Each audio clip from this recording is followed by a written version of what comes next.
Halo Bu Rahmi dan teman-teman, perkenalkan kami dari kelompok 9. Kami sekarang ingin mempresentasikan artikel ilmiah kami yang berjudul Kesalahan Penulisan Diksi oleh Masyarakat Indonesia di Media Sosial Twitter.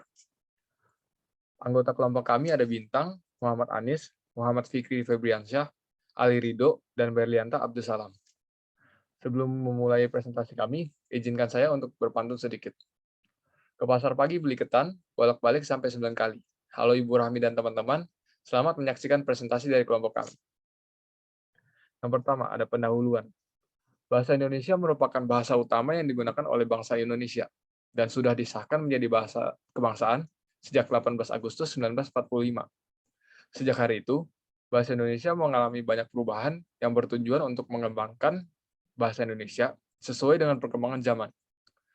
Perubahan-perubahan tersebut bukan hanya menambahkan kata baru dalam kosakata bahasa Indonesia, melainkan juga memperbarui aturan-aturan yang ada dalam aspek kebahasaan bahasa Indonesia. Salah satu aturan yang perlu diperhatikan dalam penggunaan bahasa Indonesia adalah aturan diksi. Dalam aturan tersebut, kita harus menggunakan pilihan kata yang tepat supaya bahasa yang kita pakai tidak terjadi perubahan makna, dan juga bisa dimengerti oleh orang yang berbeda suku dari kita. Kajian teori. Yang pertama ada Twitter. Twitter merupakan media sosial dan mikroblog daring yang mempunyai fitur untuk mengirim dan membaca pesan berbasis teks hingga 140 karakter. Akan tetapi, pada tanggal 7 Desember 2017 bertambah hingga 280 karakter, yang dikenal dengan sebutan kicauan atau tweet. Twitter juga dikenal di berbagai negara dan mempunyai ciri khasnya sendiri. Ia mempunyai banyak kelebihan dibandingkan sosial media lainnya. Kemudian ada Pedoman Umum Ejaan Bahasa Indonesia atau PUEBI. Menurut Ariyanti, Pedoman Umum Ejaan Bahasa Indonesia atau yang biasa disingkat PUEBI adalah penggambaran bunyi bahasa, berupa kata, kalimat, dan sebagainya, dengan kaidah yang harus dipatuhi oleh pemakai bahasa demi keteraturan dan keseragaman bentuk, terutama dalam bahasa tulis yang harus memperhatikan pemakaian huruf kapital, tanda baca, dan penulisan kata. Kemudian ada penelitian. Menurut Surjono Sukanto, penelitian adalah kegiatan ilmiah yang berpusat pada analisis, dilakukan dengan sistematis dan konsisten, bertujuan untuk mengungkapkan kebenaran. Dan yang terakhir ada diksi. Menurut Ahmadi, definisi diksi adalah seleksi kata-kata untuk mengekspresikan ide atau gagasan dan perasaan. Selanjutnya metodologi penelitian. Yang pertama, mengumpulkan sampel penelitian.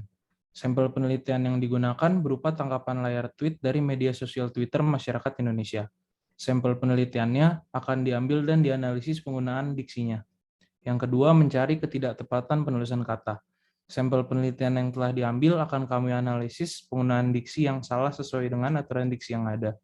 Yang terakhir, penjelasan dan pengoreksian. Penulisan diksi yang tidak tepat akan dijelaskan dan dikoreksi sesuai dengan aturan diksi yang ada.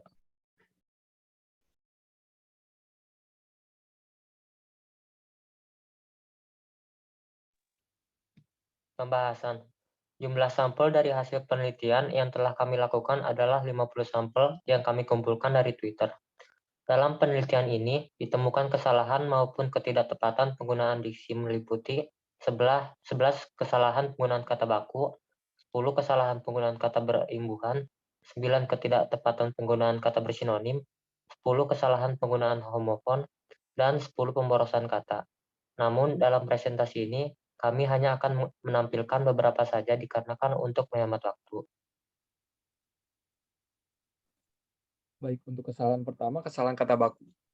Untuk tweet yang di kiri atas, seharusnya kata bis di situ ditulis sebagai bus. Menurut Kamus Besar Bahasa Indonesia atau KBBI, bus merupakan kendaraan angkutan umum beroda 4 atau lebih yang memuat banyak penumpang, sedangkan bis tidak ada di dalam KBBI. Oleh karena itu, penulisan yang baku untuk bis adalah bus. Gambar tweet yang di kiri bawah, seharusnya kata detail ditulis sebagai detail. Menurut Kamus Besar Bahasa Indonesia atau KBBI, detail memiliki arti bagian yang terperinci, sedangkan detail tidak ada di dalam KBBI. Oleh karena itu, penulisan baku untuk detail adalah detail. Kemudian gambar tweet di kanan atas, seharusnya kata Februari di situ ditulis sebagai kata Februari. Menurut Kamus Besar Bahasa Indonesia atau KBBI, Februari memiliki arti bulan kedua dalam tahun Masehi, sedangkan Februari tidak ada di dalam KBBI. Oleh karena itu, penulisan baku untuk Februari adalah Februari. Kemudian untuk gambar tweet yang di kanan bawah, seharusnya kata atlet di situ ditulis sebagai atlet. Menurut Kamus Besar Bahasa Indonesia atau KBBI, atlet memiliki arti olahragawan, sedangkan atlet tidak ada di dalam KBBI. Oleh karena itu, penulisan baku untuk atlet adalah atlet. Yang kedua, kesalahan kata berimbuhan.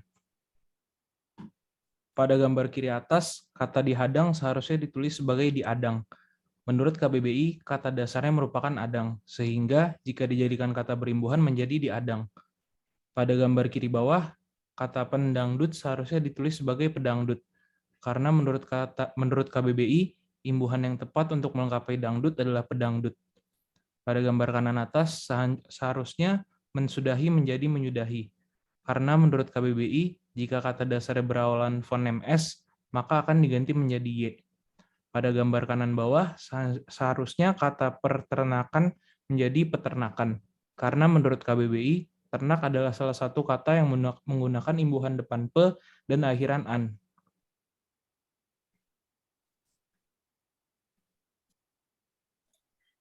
Yang ketiga ada ketidaktepatan kalimat bersinonim. Pada tweet kiri atas, niscaya pada kalimat tersebut berfungsi untuk menjamin kepastian bahwa apa yang dikatakan penulis selanjutnya akan terjadi. Sinonim kata niscaya adalah pasti. Kalimat tersebut akan lebih padu jika kata niscaya diganti dengan pasti.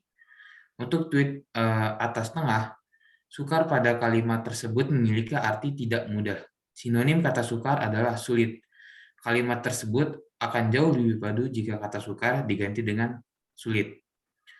Untuk tweet kanan atas, capek pada kalimat tersebut memiliki arti tidak bertenaga. Sinonim kata capek adalah lelah. Kalimat tersebut akan lebih padu jika kata capek diganti dengan lelah. Untuk tweet kiri bawah, mati pada kalimat tersebut memiliki arti sudah tak bernyawa atau meninggal. Penggunaan kata mati kurang tepat dan tidak padu jika digunakan untuk manusia, maka akan lebih baik jika diganti dengan meninggal. Untuk tweet kanan bawah, proteksi pada kalimat tersebut memiliki arti perlindungan diri. Sinonim kata proteksi adalah perlindungan. Kalimat tersebut akan jauh lebih padu jika kata proteksi diganti dengan perlindungan.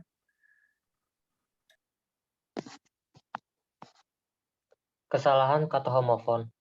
Untuk tweet kiri atas, kalimat tersebut tidak tepat dan patuh karena kata rok di situ memiliki arti yang lain, yaitu gaun. Ia bermaksud untuk menulis rok. Pada tweet kanan atas, kalimat tersebut tidak tepat dan padu karena kata selip di situ memiliki arti yang lain, yaitu menyelinap atau menyusup. Ia bermaksud untuk menulis slip. Pada tweet kiri bawah, kalimat tersebut tidak tepat dan padu karena kata tang di situ memiliki arti yang lain, yaitu alat untuk menjepit. Ia bermaksud untuk menulis tang. Pada tweet kanan bawah, kalimat tersebut tidak tepat dan padu karena kata min di situ memiliki arti yang lain, yaitu minus atau kurang. Ia bermaksud untuk menulis min. Dan yang terakhir ada kesalahan diksi pemborosan kata pada sebuah kalimat. Di gambar kiri atas, yang pertama ada Alhamdulillah wakaf Al-Quran dari para teman-teman sudah sampai ke daerah NTT. Kalimat tersebut tidak padu karena menggunakan para teman-teman. Kalimat tersebut bisa diperbaiki jika menghilangkan kata para atau menjadikan teman-teman menjadi teman. Untuk yang kedua, di akhir sedang aku dan ayah berhasil naik ke atas atap rumah warga. Kalimat tersebut tidak padu juga karena terjadi pengulangan naik ke atas. Karena naik sudah pasti ke atas, maka akan lebih padu jika ke atas dihilangkan. Untuk gambar kiri bawah, sama seperti sebelumnya, maju ke depan sudah pasti maju sudah pasti ke depan. Jadi akan lebih padu jika ke depannya dihilangkan. Untuk kanan bawah, kalimat tersebut juga tidak padu dan mengandung pemborosan kata di semua teman-teman. Karena semua sudah mewakili seluruh temannya, maka bisa diperbaiki menjadi teman-teman atau semua teman. Next. Untuk kesimpulannya, kita sudah mengambil 5 kesimpulan dari penelitian ini. Yang pertama, ada kesalahan penggunaan diksi. Paling banyak kami temukan adalah kesalahan penggunaan kata baku. Yang kedua, masih ada masyarakat Indonesia yang tidak mengerti cara menggunakan imbuhan yang berawalan KTSP. Yang ketiga, masyarakat Indonesia terkadang kurang tepat dalam memilih kata untuk dipakai pada suatu kalimat, walaupun arti kata tersebut sama. Yang keempat, masih terdapat masyarakat Indonesia yang tidak bisa membedakan kata yang pengucapannya bersama. Dan yang terakhir, masyarakat Indonesia cenderung menambahkan kata setelah predikat yang sebenarnya tidak terlalu berguna. Sekian presentasi dari kami. Sebelum presentasi ini ditutup, saya mempunyai satu pantun. Jalan-jalan ke Ngawi, pulangnya lihat tumpukan jerami. Assalamualaikum teman-teman dan Ibu Rahmi. Terima kasih telah melihat presentasi kami. Terima kasih semua.